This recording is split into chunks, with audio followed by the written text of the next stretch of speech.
দিদি, সিন্দুক দেখার দরকার নেই। দিদি, আমি ঝিলিককে অসৎ বলছি না, আমি উল্টোটা বলছি। আমি তোমাকে কেন সিন্দুক দেখতে বলছি জানো? তাহলে তোমার মনে একটা কাঁটা বিঁধে থাকবে, কষ্ট পাবে দিদি। তুমি কষ্ট পেলে সেটা আমি কি করে সহ্য করবো বলো? আমি জানি তুমি সিন্দুক খুলে কি দেখবে। তুমি দেখবে যে ওর ভেতর থেকে একটা টাকাও যায়নি, যেমন ব্যাংক থেকে একটা টাকাও যায়নি তেমনি। তাহলে তো প্রমাণ হয়ে যাবে ঝিলিক কোনো টাকা নেয়নি, হয়তো অন্য কেউ।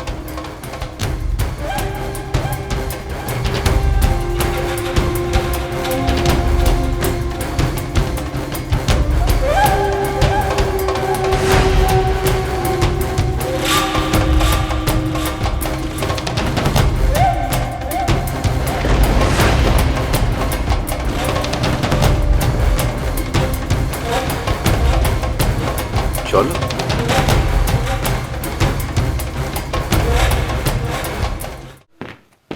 বিল্টু, বিল্টু আয় বাবা আয়, তাড়াতাড়ি চ, দেরি হয়ে যাচ্ছে।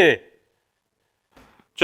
দাঁড়া বড়, খুট বলতে পুটুমড়ি রওনা দিচ্ছিস, একটু দাঁড়া রে বাবু। দাঁড়া দাঁড়া দাঁড়া, আসছি। অত দাঁড়া হলো কিসের? দাঁড়া, আসছি। তো বাবা, আপনি কি আমাদের সঙ্গে যাবেন? না, আমি আর এবেলা যাব না। এখন গেলে তো ওই 1 ঘন্টার জন্য দেখা করতে দেবে। তার চেয়ে আমি বরং ওবেলায় যাব, তখন অনেকক্ষণ থাকা যাবে।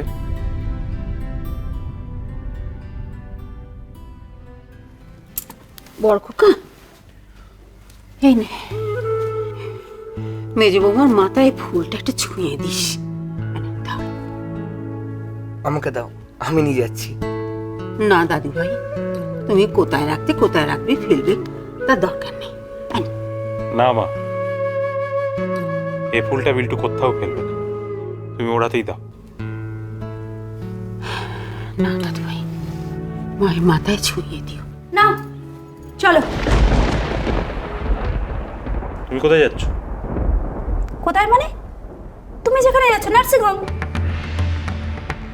কালকে যেতে পারিনি তাই ঠিক করে রেখেছি আজকে যাব। চলো। আমার সঙ্গে যাওয়ার কোনো প্রয়োজন নেই বিদিশা। বাবারা যখন ওবেলায় যাবেন তখন বাবার সঙ্গে যাও। কেন এখন চাইছে নিয়ে যাও না? না বাবা, আপনার বড় বৌমাকে আমি খুব ভালো করে চিনি। আমি জানি নার্সিংহোমে গিয়ে ও কী করবে। প্রতিমাকে একবারও জিজ্ঞাসা করবে না কেমন আছো, বরং জিজ্ঞাসা করবে কত খরচা হলো, টাকাটা কে দেবে, এইসব। আমি সহ্য করতে পারবো না, আমার মাথাটা গরম হয়ে যাবে। নার্সিংহোমে শুধু শুধু একটা সিন ক্রিয়েট হবে, সেটা আমি চাই। ঠিক আছে, ঠিক আছে, আমি যাব না।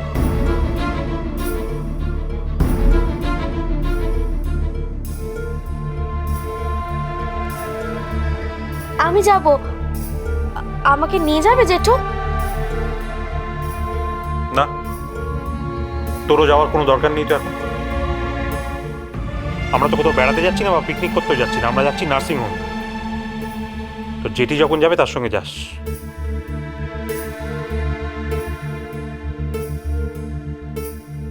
বাবা, আমরা তাহলে এখন আসি।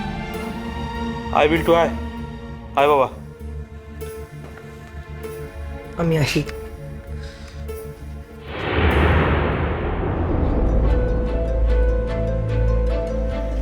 এখন তো ভিজিটিং আওয়ার্স নয়, একটু দেখে আসি। এখন হয়তো আর কেউ আসবে না।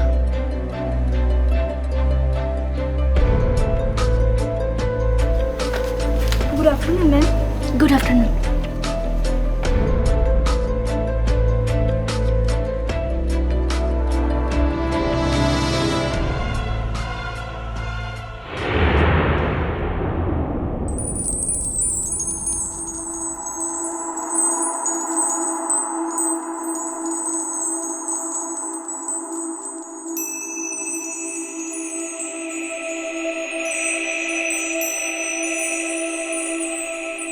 আর কোনো কষ্ট হচ্ছে না তো মা?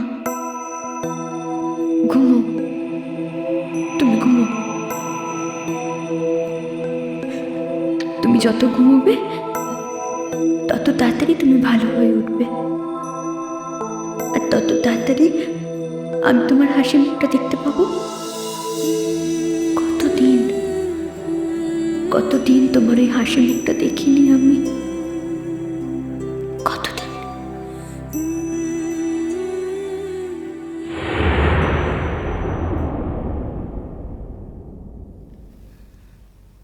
থাক না দিদি, থাক না, কি দরকার আছে? দিদি এসো। তুমি কি গো? সিন্দুক খোলার কোনো দরকার নেই, আর আমি বেশ বুঝতে পারছি দিদিরও সিন্দুক খোলার কোনো ইচ্ছে নেই। ভয় করছে, সিন্দুক খুলে যদি দেখি ওর মধ্যে কোনো টাকা নেই। তাহলে বুঝতে পারবো ঝিলিক টাকাগুলো নিয়েছে। চুপ, একদম চুপ করো। আচ্ছা তুমি কি বলো তো, তুমি কি মানুষ নাকি? তুমি জানো না দিদির কত শরীর খারাপ? জানো না তুমি?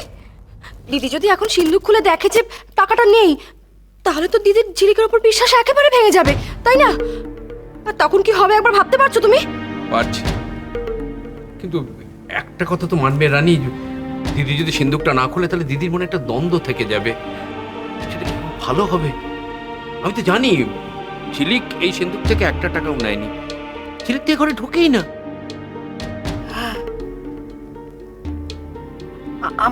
আমারও তাই মনে হয় জানো। তাহলে আর দেখে কি লাভ? সিন্ধুকে সব ঠিক আছে, দেখার দরকার নেই। চলো এই ঘর থেকে চলো। না না, মানে ঝিলিক যে একেবারেই এই ঘরে ঢোকে না তা তো নয়। দিদি ঝিলিককে যা দায়িত্ব দিয়েছে, আর ওর নিজের প্রয়োজনে ওকে তো এই ঘরে ঢুকতেই হয় না। আর তাছাড়া ঝিলিক দিদির টাকা নিয়েছে, ওর টাকা যা খুশি করতে পারে, তাতে তোমার কি বলো তো? আর টাকাটা তো বাজে খরচ করেনি না, ঘুরে ফিরে তো নার্সিংহোমেই গেছে টাকাটা, তাই না? কিন্তু কেন কেন রানী, কেন? যার অপারেশন হচ্ছে সে ঝিলিকের কে হয়? ঝিলিক কিছু একটা লুকোচ্ছে, এবং লুকোচ্ছে কার কাছে? দিদির কাছে লুকোচ্ছে। আজ নয়তো কাল দিদি এই ঘটনাটা জানতে পারবে, তখন কি হবে? মনি, আমি কোনো টাকা নিই, বিশ্বাস করো। আমি তো ভেবেছিলাম তুমি টাকাটা দিয়েছো। আমি দেখবো।